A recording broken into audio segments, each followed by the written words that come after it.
The following videotaped presentation was developed through the combined efforts of the Deputy Chief of Staff for Operations, the Director of Safety, and the Command Surgeon, Headquarters United States Air Forces in Europe, Ramstein Air Base, Germany. Because its content is applicable to all fighter aircrew, it has been adopted for use by all Air Combat Command fighter, attack, and recce units. This program shows flight leads and flight surgeons how to evaluate the anti-G straining maneuver using the HUD VTR tape. Evaluating technique as part of the mission debrief is quick and serves to reinforce previous education and training given to fighter aircrew. Mastering the correct techniques pays benefits by improving endurance, survivability, and most of all, combat effectiveness. Okay, what are you going to do now?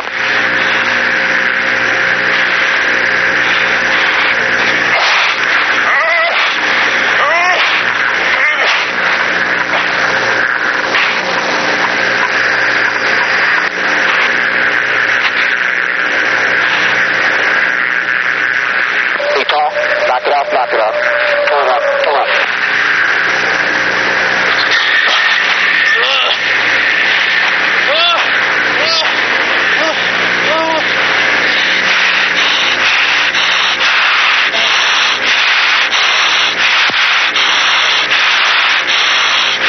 Okay, give me a left-hand turn to 060.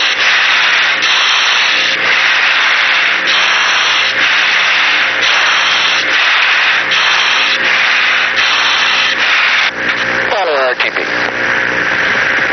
Are you with us? Yeah. You okay? Yeah, we'll be. What do you mean you will be? Yeah. What do you mean you'll be all right? Boy, those words should make the hair on the back of your neck stand up. In the 10 years between 1982 and 92, 16 other guys experienced what you just saw and weren't so lucky. They're no longer around to talk about it. Either by omission or improper technique, they didn't get the protection from properly performed anti-G strain when they needed it most. Stupid? No. Tragic. You know, as flying supervisors, we pass on the skills that make warriors winners, doing the right thing at the right time. Every supervisor or bud who flew with those 16 guys had an opportunity to influence their performance, and that's what this tape's all about. You know, we use the HUD VTR tape to debrief missions, so why not include a quick check of the anti-G strain too? Let's look at some tapes and walk you through some good and bad examples. Then you can pick out the errors in one example tape. The first clip is an example of good technique. Just prior to the pull, the pilot takes a big breath and traps all the pressure behind a closed throat. One technique is to say the word hook and cut it off. This closes the lower throat and gives you a tight seal to generate pressure against. He strains against a closed throat and not the lips. Pressure against the lips is easily lost, reducing the effectiveness of the strain. He strains up to peak G before taking a breath, and his straining interval between breaths is about 2.5 to 3.5 seconds. His breaths are quick, and he doesn't blow off too much air.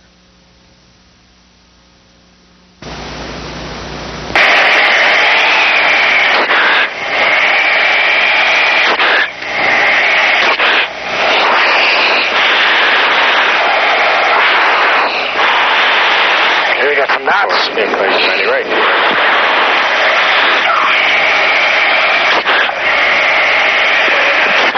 87 heavy contact. Alpha 133. You know, it's tough to keep a good strain going while talking. Yakking on the radio breaks the seal, you lose pressure, and this reduces the effectiveness of your strain. So if you get jumped, strain hard first, get on top of the G, then speak quickly and briefly. Backing off the G a bit and using brevity code helps. Maintaining your SA at G helps you predict when to make radio calls. In the next clip, the pilot loads up the jet while speaking. He continues to talk, losing chest pressure and the ability to maintain a good strain. That's camera on and fight's on. Okay, go into the turn circle. You keep the hard turn coming. Right about there, you have to be able to visually corner me. Okay, burn.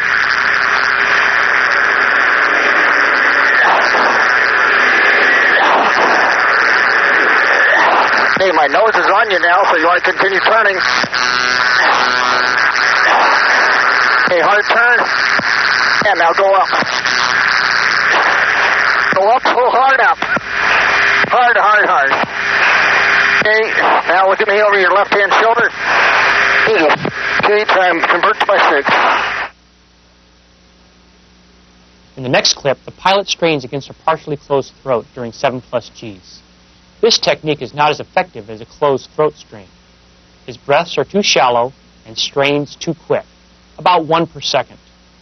Straining shorter than 2.5 seconds does not generate enough chest pressure. Longer than 3.5 seconds starves the pump by reducing the blood returning to the heart. In either case, blood pressure at the brain will be reduced.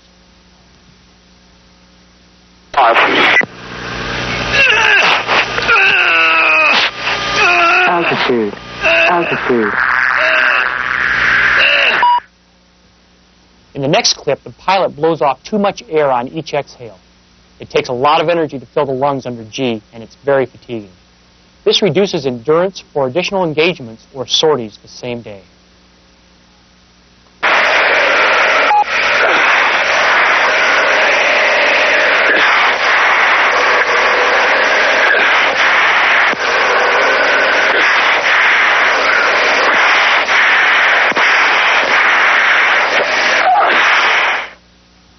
You know, the old adage that practice makes perfect not only perfects your technique, but imprints it as well. Better imprinting means faster, more automatic response to G onset. Your goal should be to make your strain as automatic as you can so that task loading won't decrease continuity or effectiveness. These next 2 clips show the effect of task loading. The first shows a good technique during a G awareness exercise. The second, the same pilot, same sortie, shows how a good technique can break down when task loaded during a tactical phase. Rocky, G awareness in place, 90 right, now.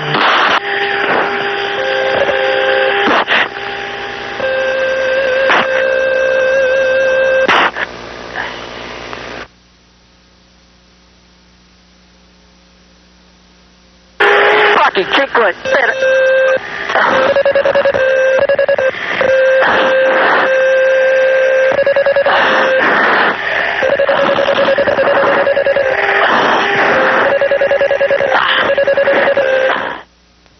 Okay, you've seen both good technique and the most common mistakes.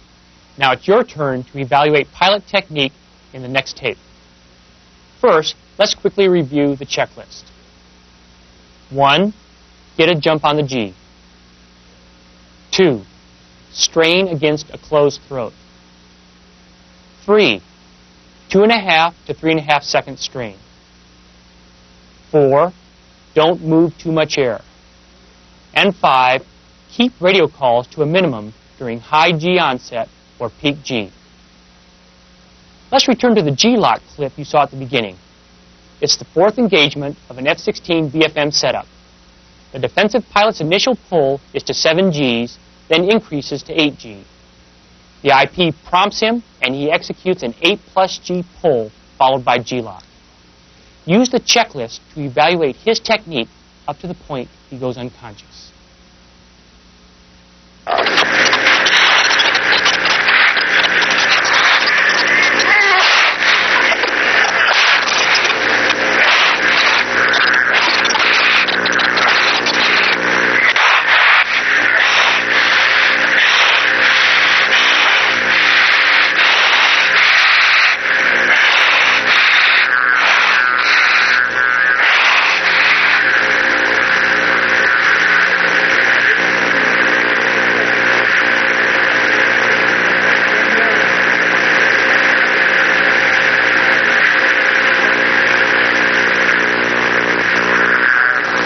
Snapshot.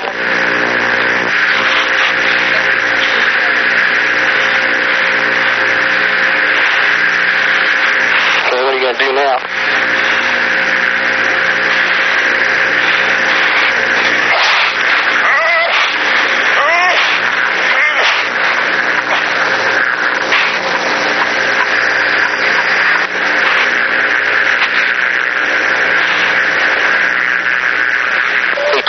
Knock it off, knock it off.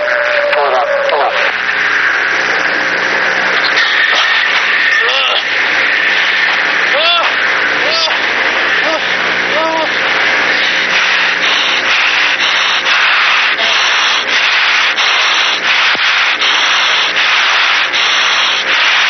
give me a left-hand turn to 060.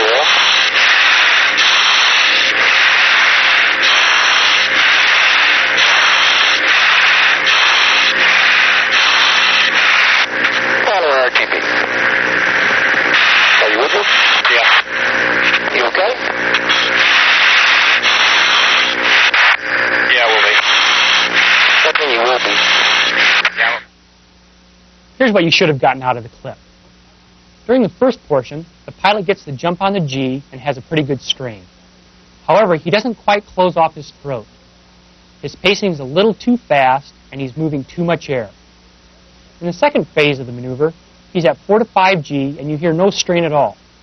This may be normal. Tolerance varies between pilots, and he may not need to strain until he gets above 5 Gs.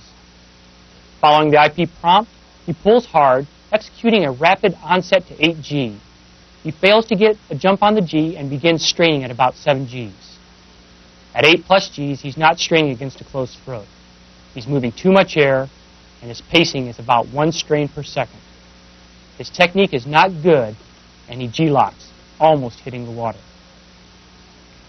Okay, to summarize, this tape was designed to help flight leads evaluate the anti-G straining maneuver using the HUD VTR tape. I've shown you both good technique and some common mistakes. Remember, the one part of your technique you cannot evaluate on the HUD VTR tape is leg and gut tensing. It's a critical part of your G-strain, but easy to forget when you're wrapped in a fur ball. Straining without vigorous muscle tightening can lead to an unexpected nap, even at relatively low G.